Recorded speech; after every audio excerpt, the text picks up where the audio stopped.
Assalamualaikum warahmatullahi wabarakatuh.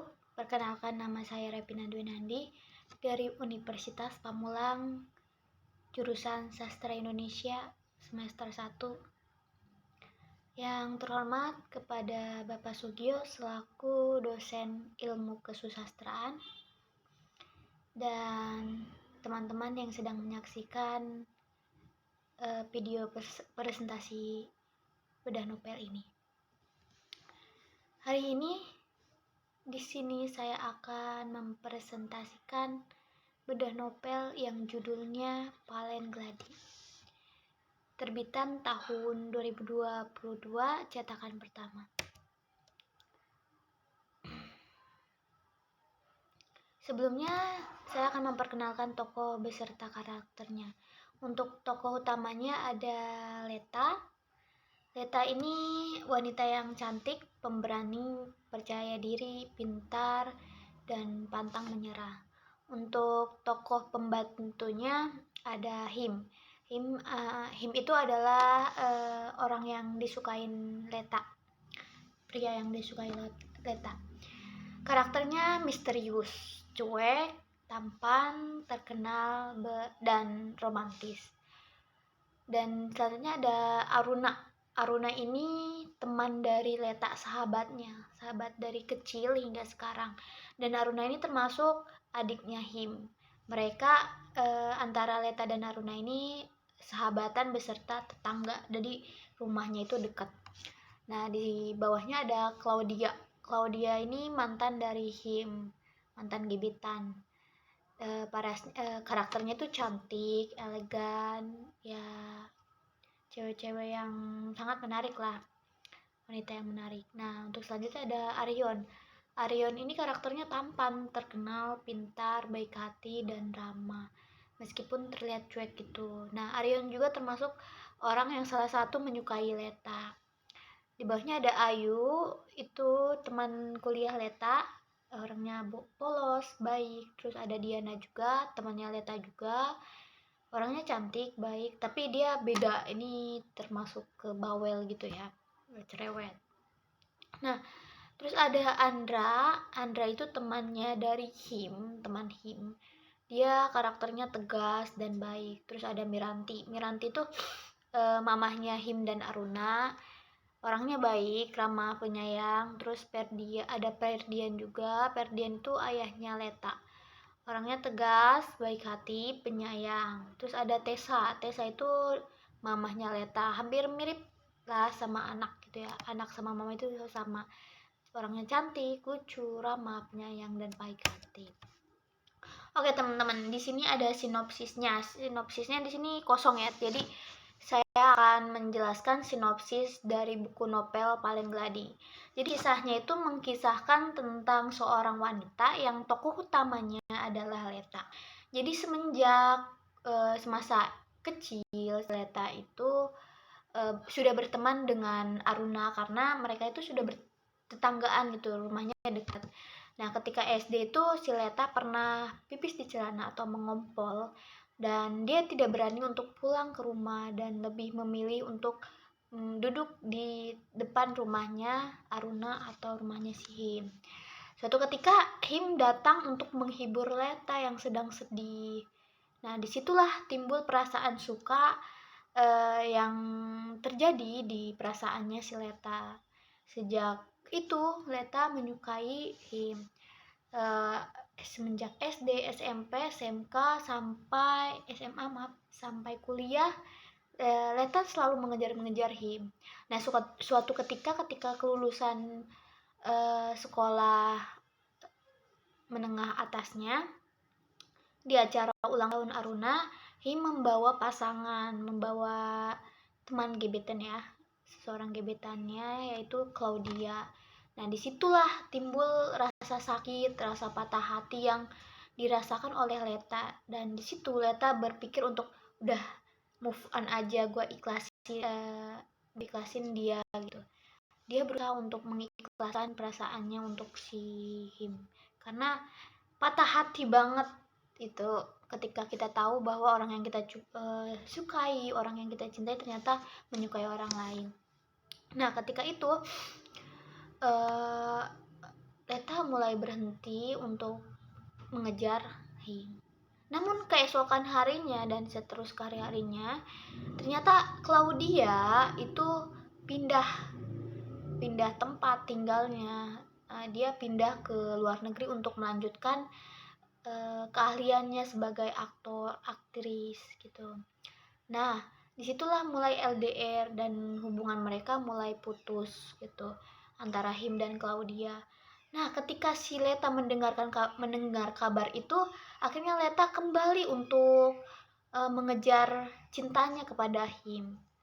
Dia tidak menyerah karena si Him ini sudah putus sama sudah putus sama Claudia. Maka dari itu Leta terus melanjutkan perasaannya. Nah, ketika itu dia di universitas yang sama dengan Him karena Leta ini masih maba sedangkan Him ini udah semester 5, semester 7. Nah, Leta itu selalu mengejar-ngejar Him dengan apapun itu caranya karena Leta sangat menyukai Him. Namun ketika itu Him merasa risih dan dia berpikir untuk membuat rencana untuk menembak si Leta agar Leta sadar bahwa Him dan Leta itu tidak cocok, tidak memiliki kecocokan. Namun berjalannya waktu, si Him ini sadar bahwa rencananya itu gagal. Dia malah membuat dirinya jatuh cinta kepada si Leta. Dia mencintai Leta, dan ketika itu di pameran, ada acara tuh pameran. Si Aruna kesal dengan si Him. Dia bertanya-tanya kenapa Him begitu mendadak berubah. Si adiknya ini bilang, kenapa? Apakah karena sebuah rencana agar si Leta sadar bahwa kalian tidak cocok gitu. Nah, disitulah si Leta mendengarkan dari belakang, mendengarkan pembicaraan antara Aruna dan Him, bahwa ternyata si Him menembak atau mengajak Leta pacaran hanya untuk membuat Leta sadar bahwa mereka tidak cocok. Dari situ ada perasaan rasa sadar, rasa sedih juga mengetahui bahwa si Him ternyata tidak benar-benar mencintai. Nah, dibarengi dengan masalah bahwa ketika di dunia perkuliahan si Leta itu menyukai seni, sedangkan keahliannya itu di bidang eksak. Leta menyukai seni dan berkuliah di fakultas seni.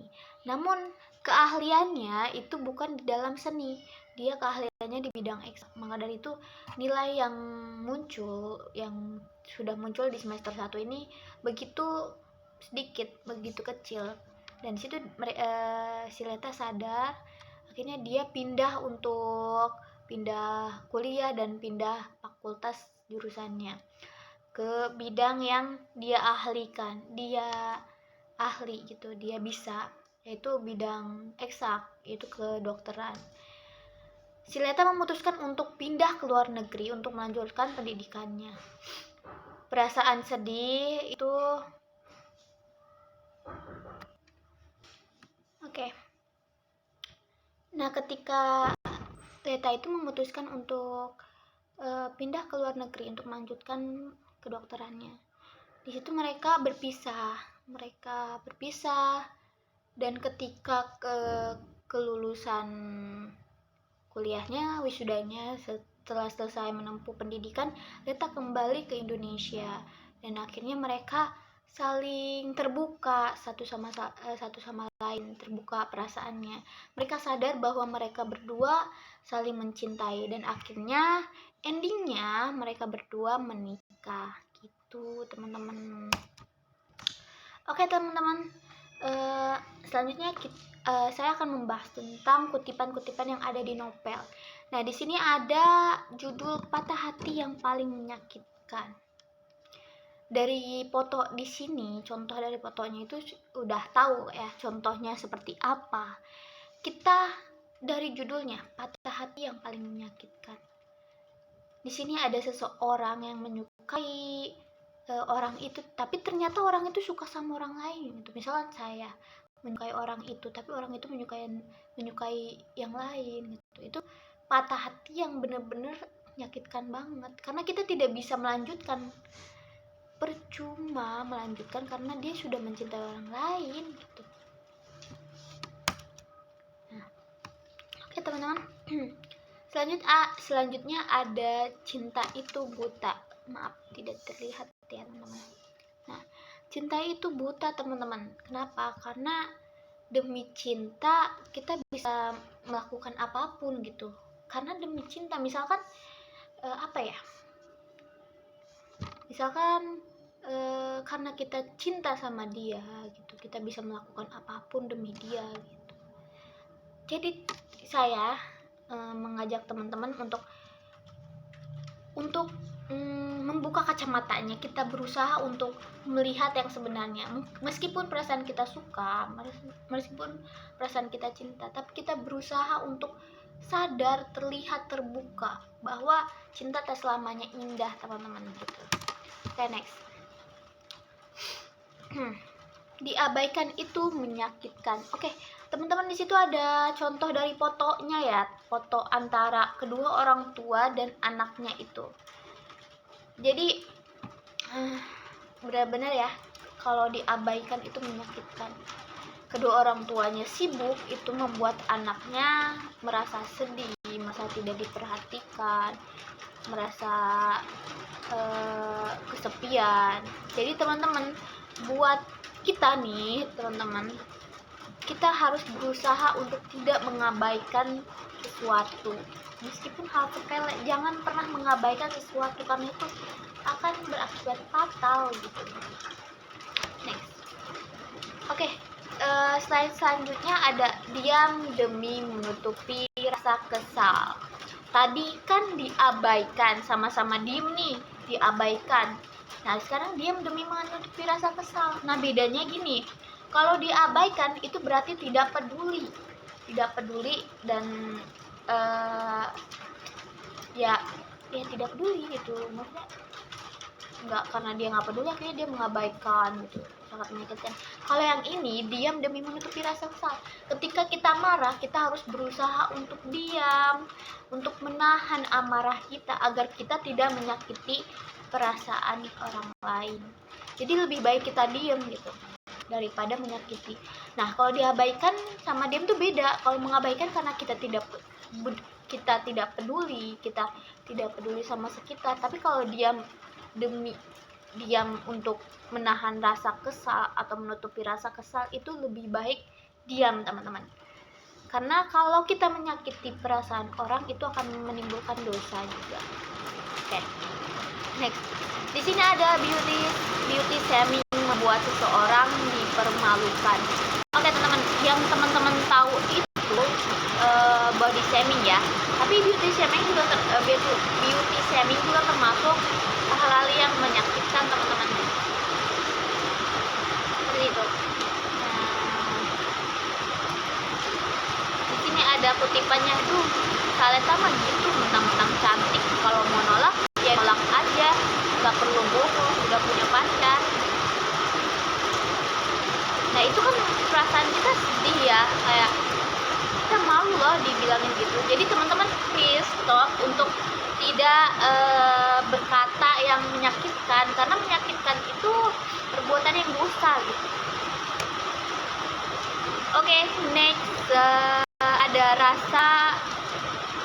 rasa nyaman berpengaruh pada kehidupan. Nah, ini tidak terlihat ya.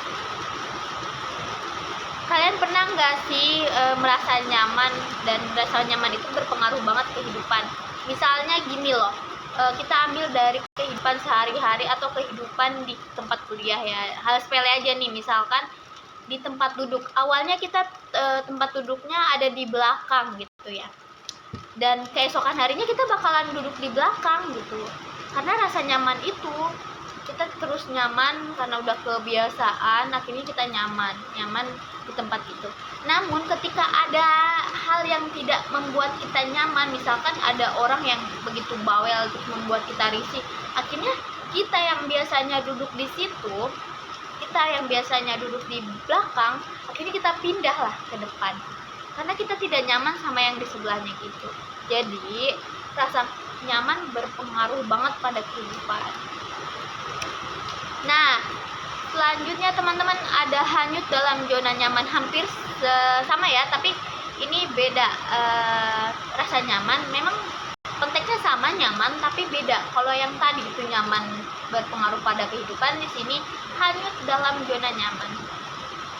Oke teman-teman, ada yang pernah nggak sih ngerasain hanyut banget dalam zona nyaman, kayak kita udah terbiasa nyaman banget sama seorang itu, kita selalu bergantung sama orang itu, nyaman sama cowok yang kita suka, jadi kayak apapun kita merasa aman. Nyaman itu adalah rasa aman gitu. Tapi buat teman-teman, please stop, jangan terlalu hanyut dalam zona nyaman karena itu akan membuat kita tenggelam, membuat kita tidak sadarkan diri bahwa kita selalu bergantung pada orang lain, dan ketika orang lain itu pergi, ketika orang lain itu tidak peduli, itu membuat kita sakit hati gitu teman-teman.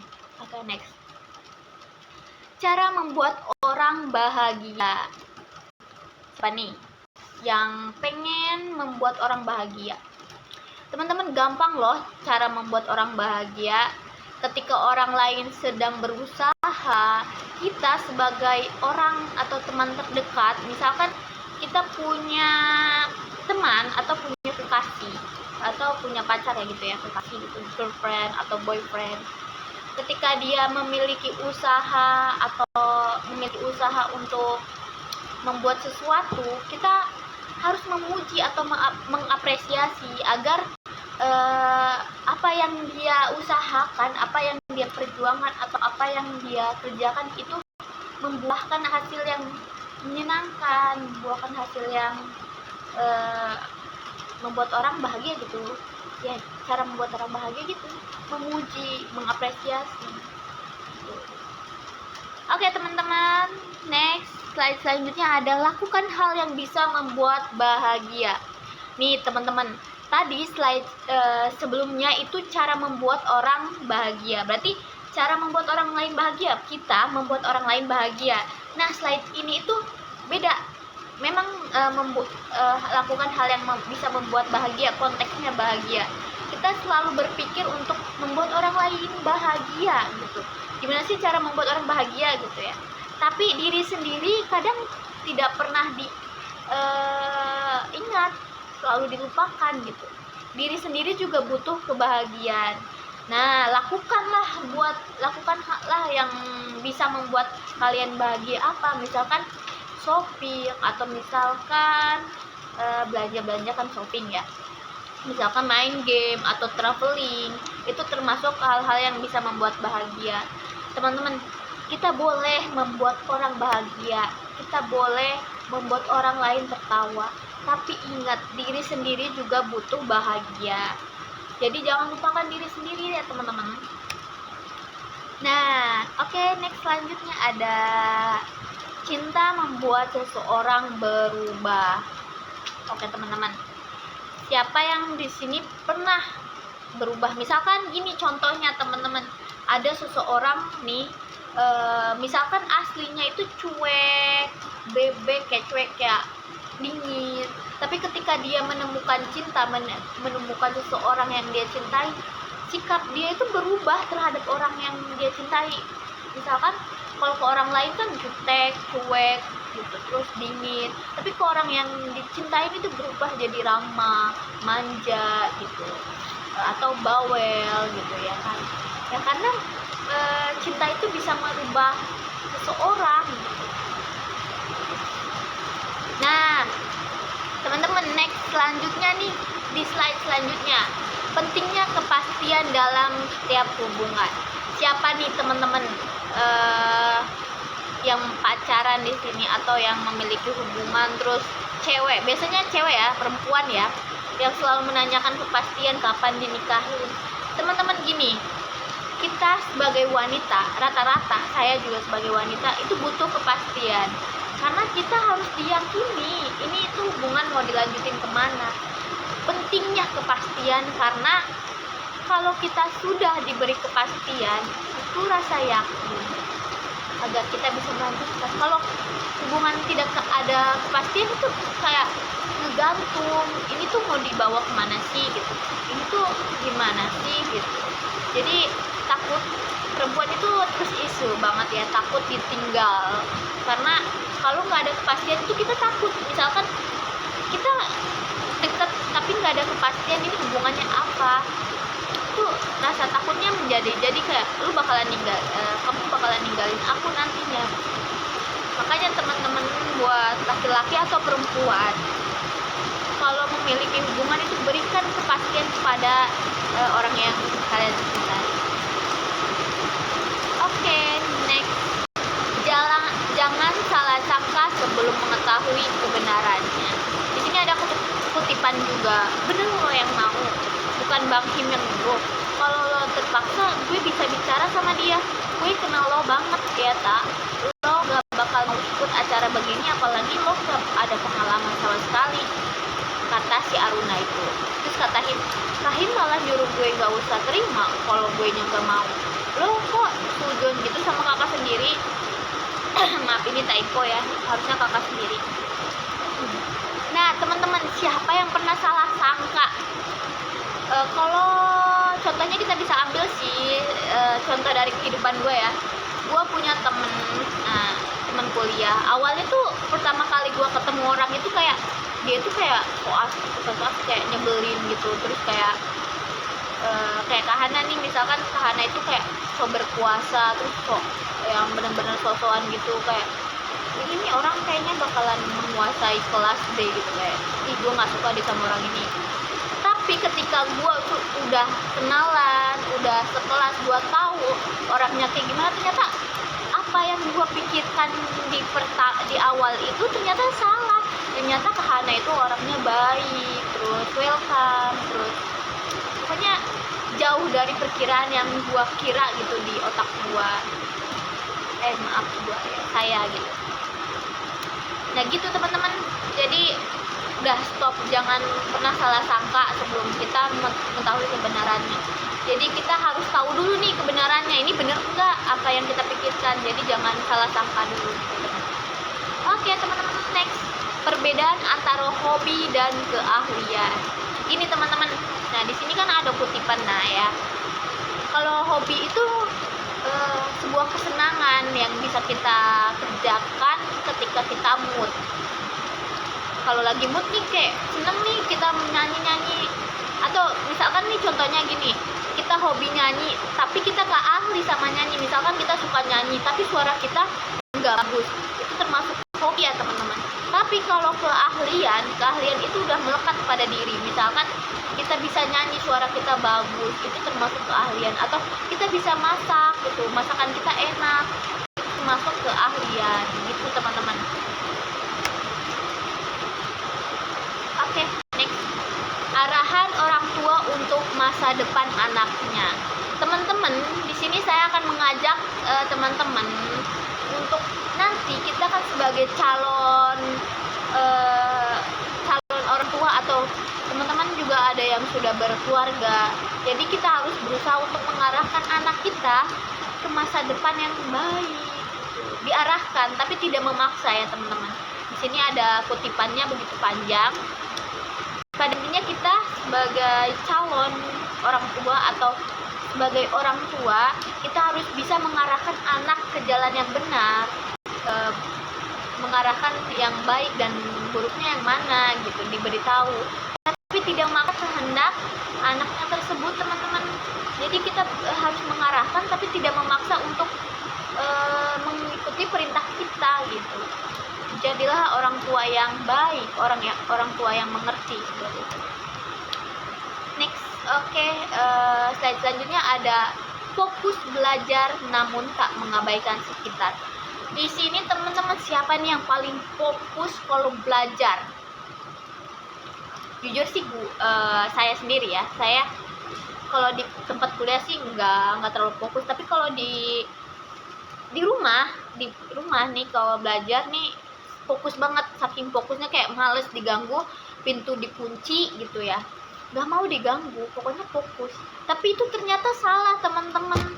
Kita walaupun kita fokus belajar, tapi kita nggak boleh mengabaikan sekitar. Misalkan kita lagi belajar nih, terus orang tua manggil nyuruh, itu kita mengabaikan aja gitu. Itu hal yang dosa gitu, itu hal yang salah. Jadi teman-teman, meskipun kita fokus belajar, kita tidak boleh mengabaikan sekitar kita sendiri gitu. Oke, ingat ya teman-teman. Next, selanjutnya ada slide, jangan membuat harapan yang akhirnya mengecewakan. Nih yang suka bikin harapan nih, misalkan siapa nih, cewek apa cowok nih, laki-laki atau perempuan ini. Menurut saya sih yang membuat harapan itu laki-laki, karena saya kaum feminisme gitu ya, mohon maaf ya.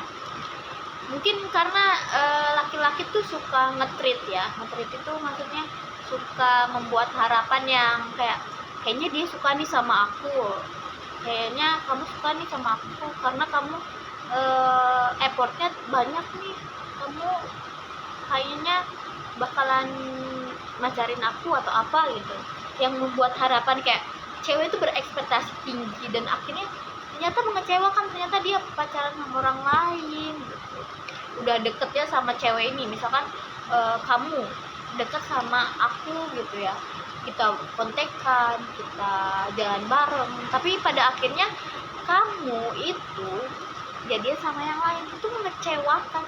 Please ya teman-teman, buat laki-laki, buat perempuan sama aja ya, itu ingat, jangan pernah membuat harapan yang pada akhirnya mengecewakan gitu. Karena itu termasuk dosa juga gak sih, mengecewakan, menyakitkan hati itu termasuk dosa. Jadi ingat ya teman-teman, jangan membuat harapan yang akhirnya mengecewakan. Oke. Next, di sini ada perlu bersikap adil. Dari contoh gambarnya juga mungkin kalian tahu. Kita sebagai orang tua, kita harus bersikap adil terhadap anak. Kadang orang tua tuh suka membanding-bandingkan anak, terus suka terlalu sayang sama anak yang ini sedangkan anak yang lain enggak.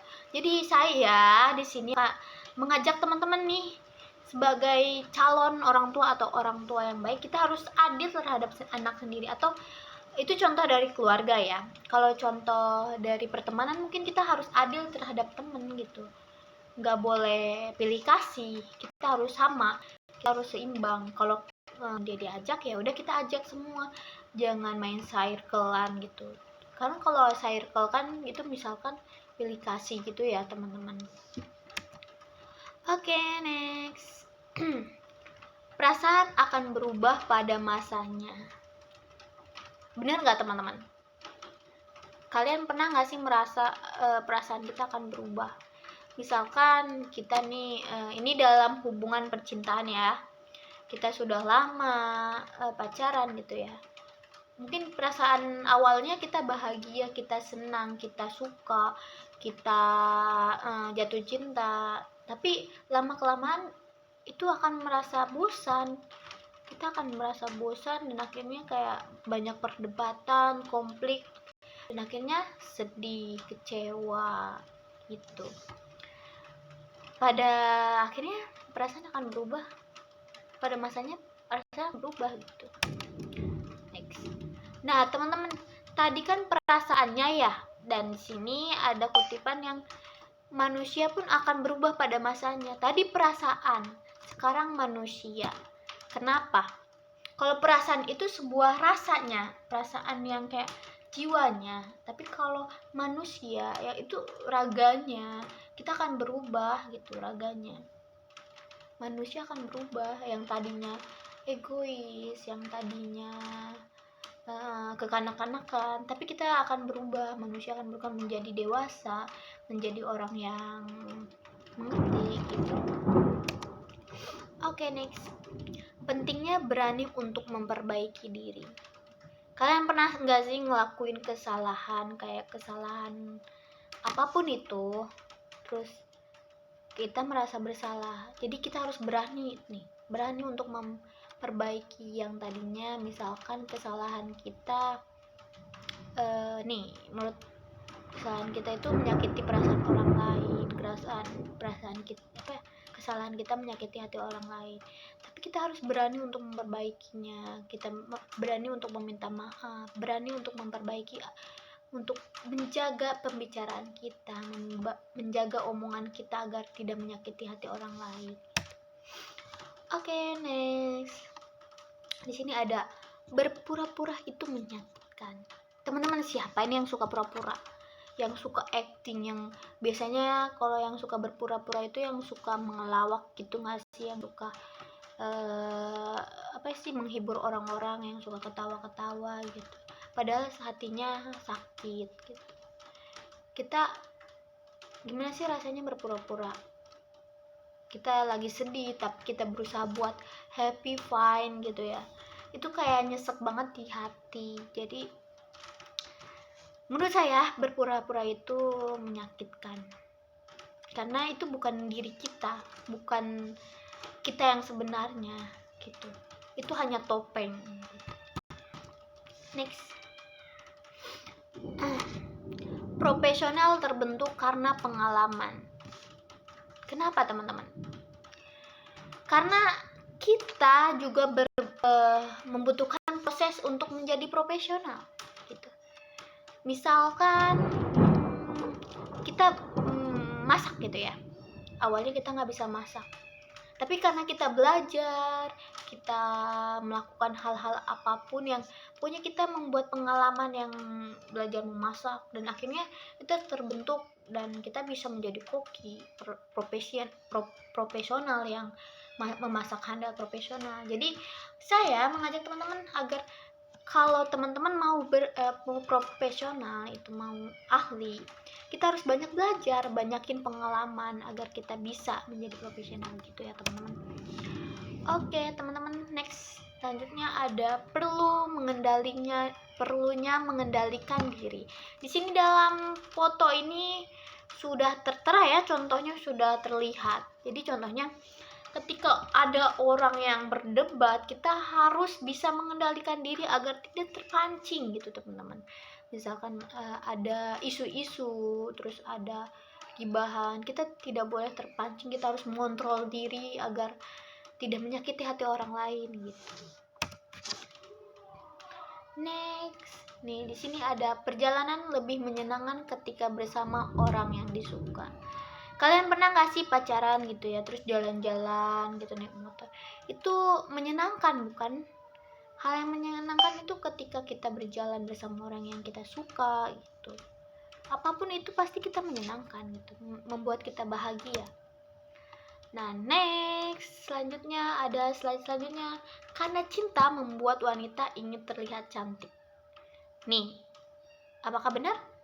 Benar.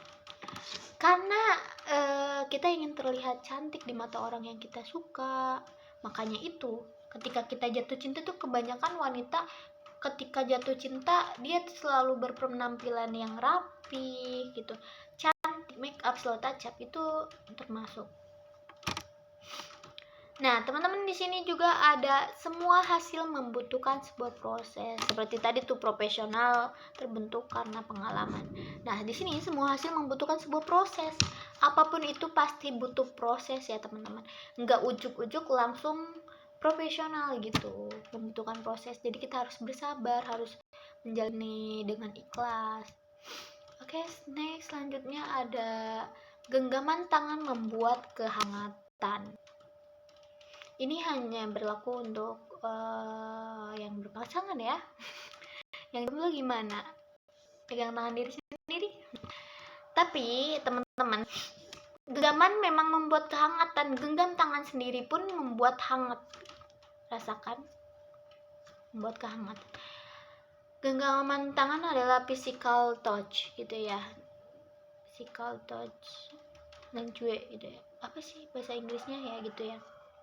Buat kenyamanan, kehangatan. Jadi untuk untuk kalian yang memiliki pasangan, genggamlah tangan teman-teman, genggamlah tangan pasangannya. Rasakan kehangatan yang ada di senyawa, di jenuh nadinya gitu. Oke, teman-teman, next. Selanjutnya ada harapan dan ekspektasi berekspektasi tinggi membuat seseorang dilanda kegugupan. Maaf ya. Ini kayak gini contohnya nih. Misalkan ada orang yang berharap dan berekspektasi kepada kita gitu, bahwa kita bakalan menampilkan yang terbaik gitu. Tapi kita malah gugup, kayak kita harus berusaha tampil yang terbaik, tapi kita kayak deg-degan gimana ya caranya gitu ya biar tampil terbaik, jadi kayak keliru gitu. Tapi teman-teman tenang aja, ketika kita berusaha belajar, berusaha menenangkan diri, berusaha untuk tidak mendengarkan perkataan orang lain, itu pasti bisa. Oke teman-teman, ini slide selanjutnya itu tentang pasangan ya teman-teman. Ini untuk untuk kalian yang berpasangan saja ya teman-teman. Ini untuk teman-teman yang sudah berpasangan. Tatapan bisa membuat jantung berdebar. Siapa yang pernah menatap satu sama lain? Itu membuat jantung kayak berdebar.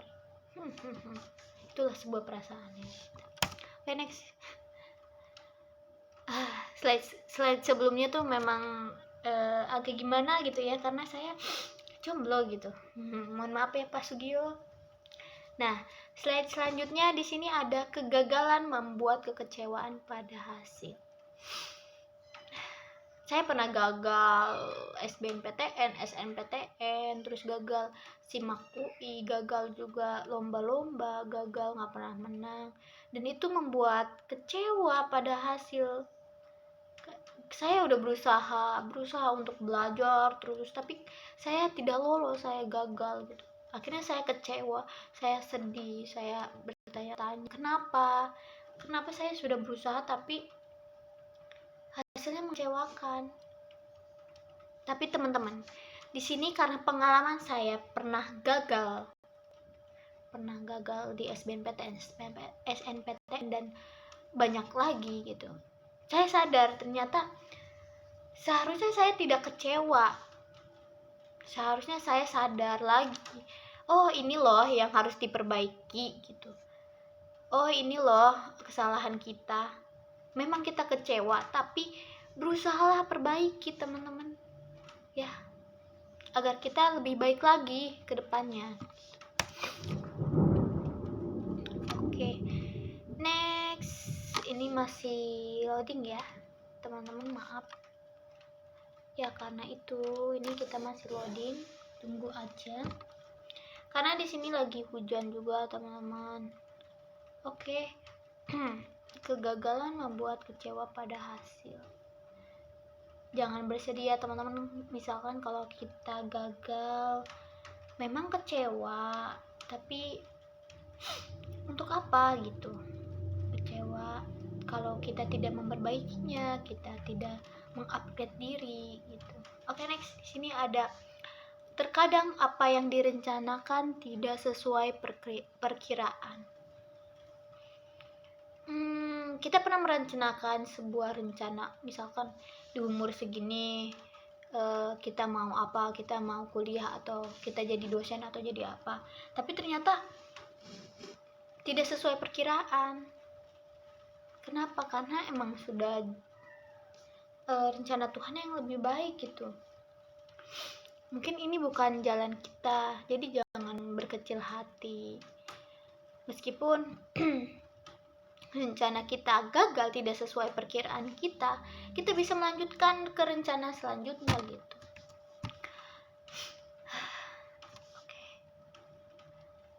Oke, teman-teman, ini juga masih loading ya, masih next.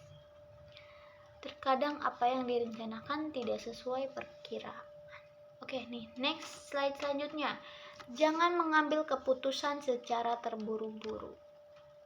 Teman-teman, siapa yang di sini pernah mengambil keputusan secara terburu-buru? Apa yang terjadi? Saya sendiri, saya juga pernah mengambil keputusan secara terburu-buru, dan itu terjadi pada bulan Mei tahun 2022. Begitu menyesal sih. Dulu saya pernah kerja di Alparia Retail gitu ya. Dan akhirnya saya resign karena saya merasa capek kerja di Alfa, karena banyak NBH, banyak potongan gaji gitu. Terus banyak komplain juga, banyak sering diomelin. Tapi ketika saya resign, saya tidak punya kerjaan, saya tidak punya uang, dan mencari kerjaan lain selain di Alfa itu ternyata susah ya cari kerja. Susah banget yang nyari kerja sesuai dengan jadwal kuliah gitu. Kayak menyesal. Jadi teman-teman kalau mengambil keputusan itu jangan terburu-buru, pikirkan dengan kepala dingin, hati tenang, jangan secara terburu-buru, karena itu akan membuat penyesalan di akhir kalau kita mengambil keputusan itu terburu-buru gitu, tidak memikirkan oh ini yang baik gimana gitu ya. Teman-teman ingat, jangan mengambil keputusan secara terburu-buru. Oke, next ada menghindar bukan solusi untuk mengakhiri masalah. Benar. Kita sebagai manusia, menghindar itu bukan solusi yang baik untuk mengakhiri masalah, untuk menyelesaikan masalah. Maaf, di sini harusnya menyelesaikan masalah ya. Tapi di sini tulisannya malah mengakhiri. Harusnya menyelesaikan masalah. Percuma kita menghindar kalau masalahnya tetap ada gitu. Jadi berusahalah untuk menyelesaikan masalah tersebut. Oke. Ini masih loading ya teman-teman. Menghindar bukan solusi untuk mengakhiri masalah. Di kutipannya, awalnya Leta berniat kabur segera setelah dosen keluar, tetapi dia kemudian berubah pikiran dan memilih untuk menunggu saja di kelas, berharap Hip menyerah dan nyangka Leta sudah pulang duluan. Nah gitu teman-teman, jangan pernah menghindar ya dari masalah. Oke, ini masih lama ya teman-teman. Nah, ada slide selanjutnya, memulai dari awal. Kita harus memulai dari awal. Apapun itu kita harus memulai dari awal, karena lebih baik memulai dari awal ya gitu. Terus ada kutipannya gini, jadi Saleta buat sekarang boleh gue ngulang lagi dari awal, ngelakuin semua sesuai aturan, ngerayu lo, ngajak lo kencan, apapun yang dilakukan cowok yang lagi PDKT sama cewek yang dia suka. Buktinya ada di halaman 188. Menurut kalian memulai dari awal itu bagus nggak? Menurut saya sih bagus memulai dari awal. Tapi kalau kita keseringan memulai dari awal, bagus nggak? Kapan selesainya? Kapan nyampainya? Terus dari awal gitu. Jadi teman-teman, ayo kita memulai dari awal, tapi tidak berhenti dan memulai lagi. Memulai dan lanjutkan gitu teman-teman.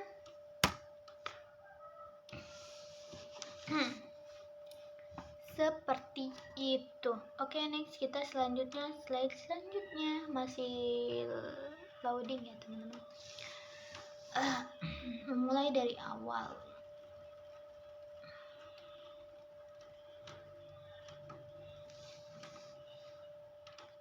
Sinyalnya lemot ya teman-teman.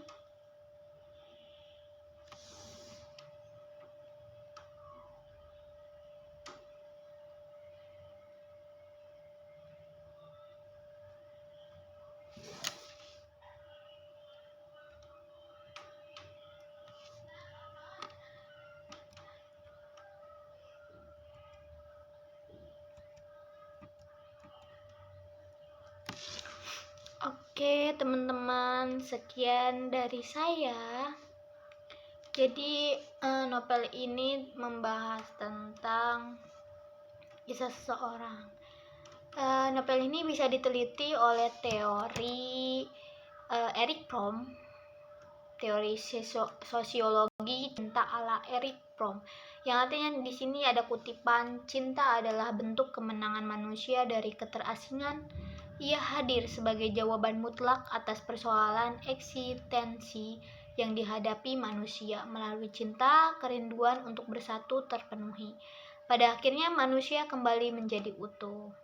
Oke teman-teman, sekian dari presentasi bedah novel kali ini. Terima kasih telah menyaksikan video ini. Jangan lupa like, comment, and subscribe.